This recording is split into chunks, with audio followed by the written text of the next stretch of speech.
go. Hey guys, today we have a really special video for you. So if you haven't already heard, we just released our second graphic novel, Where Nightmares Live, and it's available wherever books or audiobooks are sold. And what better way to get you guys a little sneak peek of this incredible piece of art than to tell you one of the new stories that is in this book. Again, our second graphic novel, Where Nightmares Live, is out right now wherever books are sold, so grab your copy today and follow along. And remember, your nightmares are waiting. Today's story is a good old-fashioned ghost story. But before we get into that story, if you're a fan of the strange, dark, and mysterious delivered in story format, then you come to the right place because that's all we do, and we upload once a week. So, if that's of interest to you, the next time the like button has a big international flight planned, offer to buy them some snacks for the ride. But don't tell them your snacks are made entirely of Olestra and they're laced with laxatives. Oh my Also, God. please subscribe to our channel and turn on all notifications so you don't miss any of our weekly uploads. Okay, let's get into today's story. Hell, dice roll, shit.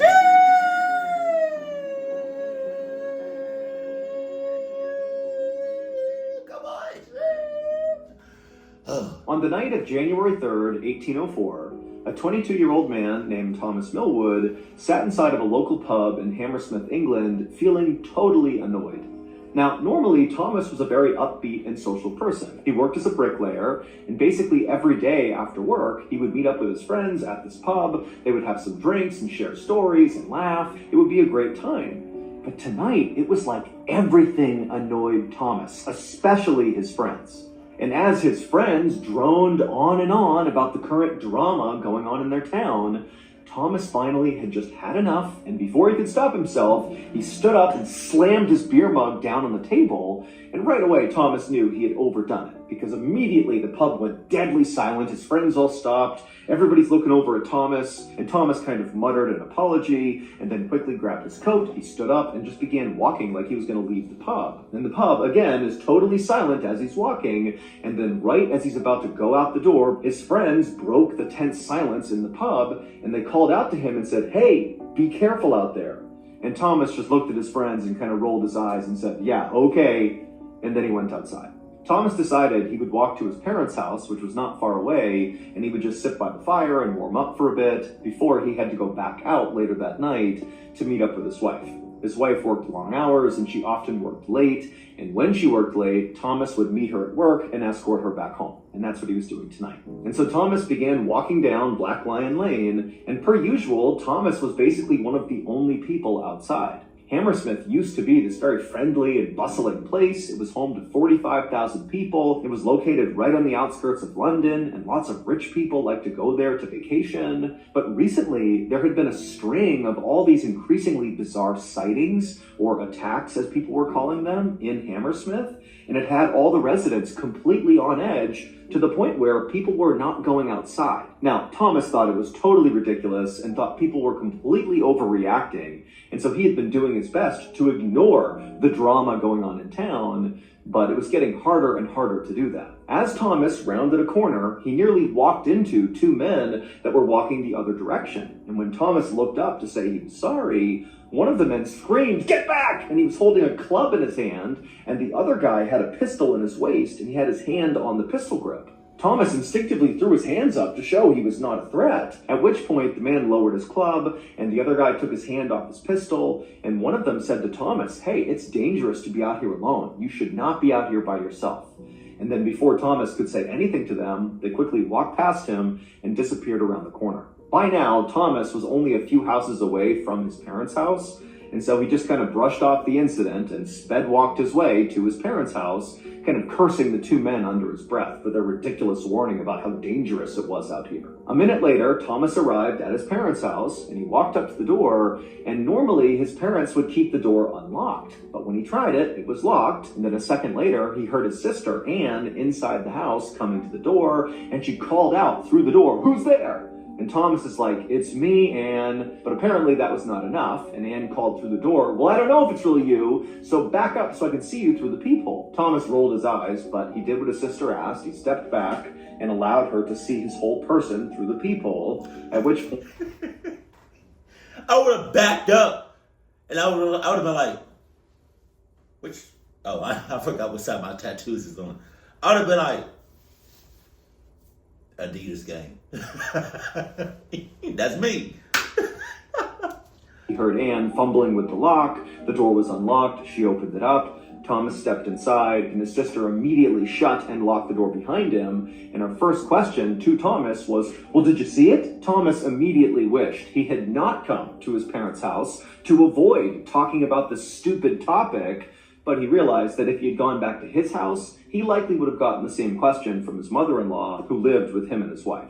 Because actually, it didn't really seem to matter where you went in Hammersmith or who you talked to, because the conversation was always going to be the same. It was going to be about these attacks. Because the people of Hammersmith were absolutely convinced these attacks were being committed by a ghost. It all started about 2 months earlier when somebody spotted this mysterious figure lurking in the church cemetery. And Thomas thought really the hysteria should have stopped right then and there, because only a couple of days after the sighting, it was figured out that the figure was actually just the butcher's son. And he was just dressing up in women's clothes, walking around in the cemetery to scare his friends. It was a prank, that was it. But the hysteria in town did not go away, because a week after this first weird sighting, there was another sighting in the cemetery. A local chimney sweep said he saw someone walking around in the cemetery who disappeared into the ground. Now, admittedly, a lot of people in Hammersmith, when they heard about this second sighting, they did kind of brush it off as just hysteria.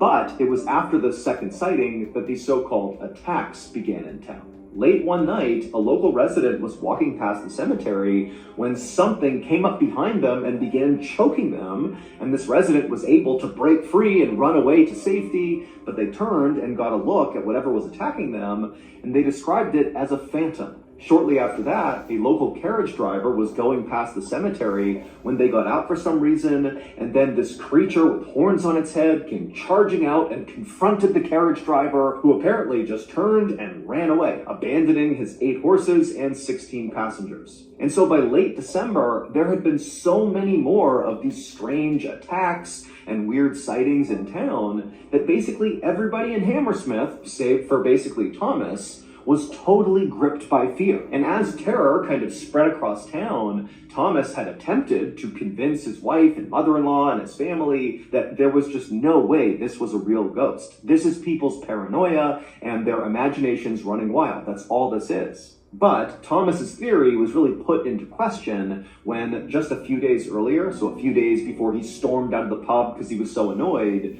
somebody had died following one of these attacks. A pregnant woman had died. The woman had been walking alone near the church cemetery at about 10 p.m. at night when something in the cemetery had rose up out of the ground, rushed over to her, and grabbed onto her. Oh my God. She barely had time to kind of turn and look, and she saw this kind of white flowing robe and a long pointed white hat, and that was all she remembered, because then she passed out. But why was she in the cemetery though? She's sus. She's sus. Don't tell me she was out there, praying or like,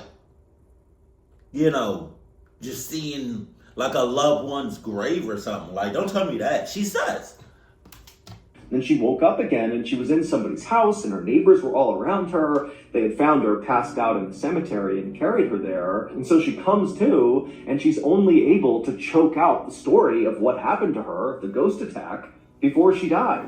And so following this pregnant woman's death, the town of Hammersmith offered a reward for anybody who could capture or kill the ghost, which was now being dubbed the Hammersmith Ghost. The night watchmen began doing extra patrols. In fact, those 2 men that Thomas had turned the corner and bumped into, one guy had the club, the other guy had a gun, those guys were on their own patrol. And so the ghost and how to capture or kill it was basically the only thing people in Hammersmith wanted to talk about, and it totally annoyed Thomas. It was what was being talked about at the pub by his friends when he got so mad he slammed the cup down and left the pub. To Thomas, the idea of capturing or killing a ghost made no sense, because a ghost is not real. Now, by this point, the butcher's son had come out and said, look, I didn't do any of these other attacks. That's not me. I only did the first one. And he had an alibi to prove it.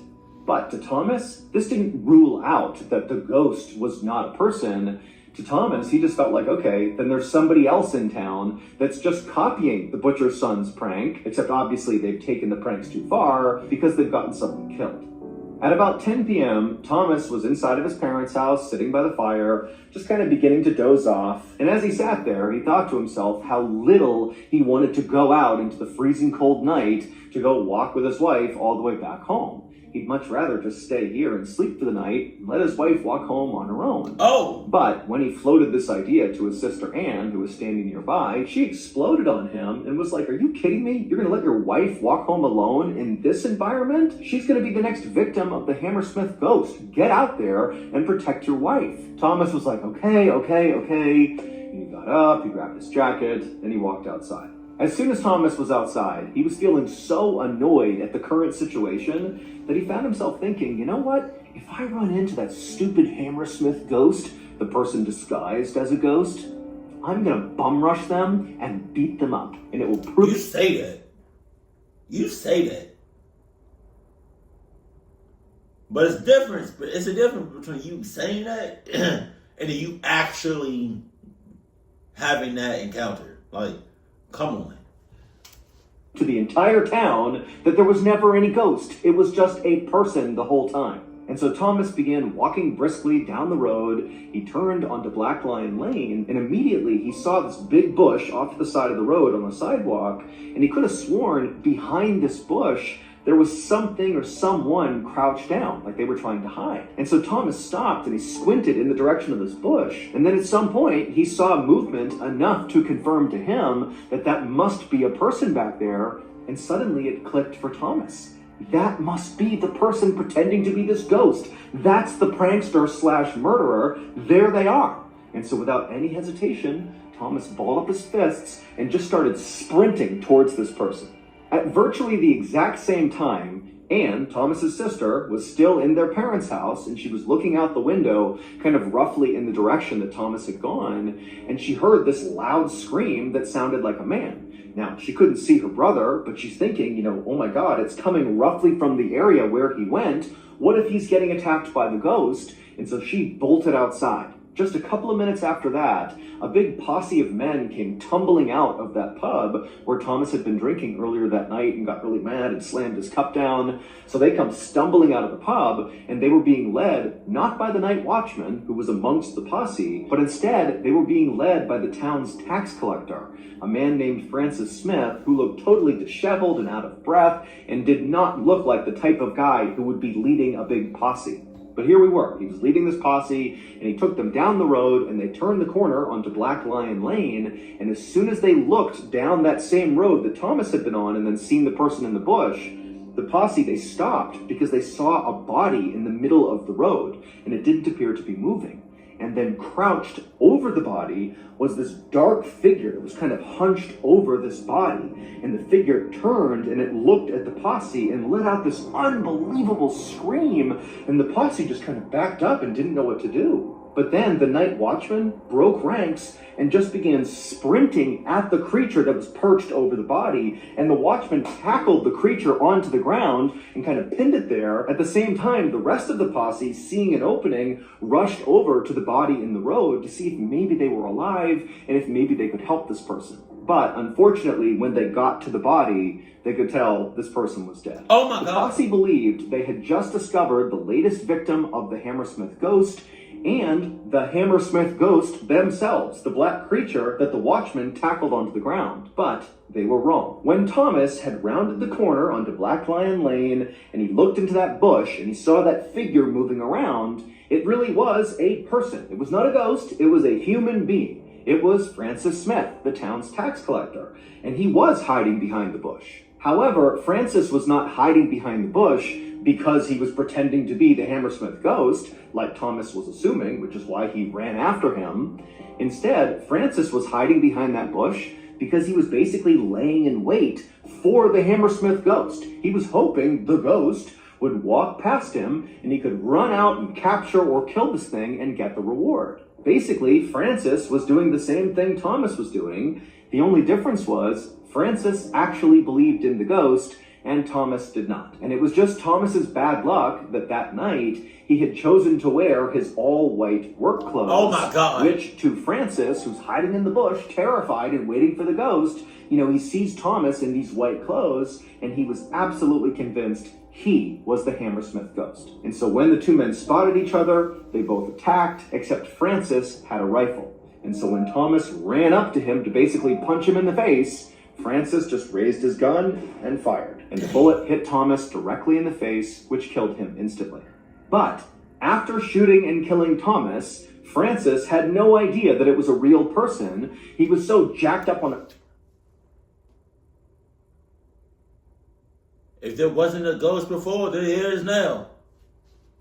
That he did think he shot the ghost, but didn't know if the ghost was actually dead or not, and he didn't want to be alone when he checked, so he just turned and ran to the pub, gathered up the posse, and said, "Hey, I got the ghost, come on!" And they all ran back to Black Lion Lane, and when they got there, Thomas's sister, Anne, who heard that scream, she had made it to her brother's body, and she was the creature crouched over him, screaming out of grief. That's all she was doing. She had just found her dead brother and was reacting to it when the watchman tackled her to the ground. But luckily, the posse quickly realized this is not a ghost, this is Thomas and his sister, and so his sister was not harmed. And so, on January 11th, 1804, Francis Smith was found guilty of murder and sentenced to death. But 5 weeks later, the King of England would pardon Francis and shorten his sentence to just 1 year. The Hammersmith Ghost incident... How the hell? Hold on. What? How do you go from life in prison to 1 year? The gap is so incredibly long. Like, it's so big. Like, you go from a life in prison. Jesus. Was debated for more than 150 years, and ultimately it led to a modern-day ruling that says a person is allowed to use self-defense if they truly and reasonably believe they're in danger, even if they are wrong about the danger they face. The true identity of the Hammersmith Ghost, not the very first one, which we know was the butcher's son, but all of the other instances, all of the other attacks, well, it would turn out it was the town shoemaker who would confess to his crime following Thomas's murder. He would tell people that the only reason he did it was to get revenge on his apprentices who had really badly scared his children by telling them ghost stories. Wow. So it's a ghost, like, you really thought... Thank you so much for watching. Let me know what you thought of today's episode in the comments. And remember, we have hundreds of videos for you to binge right now. But if you're looking for a recommendation from me of that one video that's worth your time, well, it's this one right here. So give it a watch. All right, until next time, see ya. So, it's a ghost. Like, every time I think of a ghost, I think of like just going through walls, going through anything and everything, and bullets are not going to affect you. Not no regular bullets. And so, when homeboy was shooting at the ghost, like, what did you think the bullets was going to do to the ghost? Like, I'm just saying, like, that's what I think about when I think about a ghost. But no, I'm so serious. Like, if it wasn't a ghost already, like, in that town, it is now. And if I was what was his name, Thomas? If I was the one that got shot in the face, oh yeah, I'm haunting that town for like a while, like a few generations. Shoot me in my face. But I mean, I get where he coming from though. Like, why are you wearing that whole white outfit though, that coat or whatever? You sus. That whole town just went crazy, to be honest with you. Keep it cool, keep it classy, and I love you. Stay happy. My family.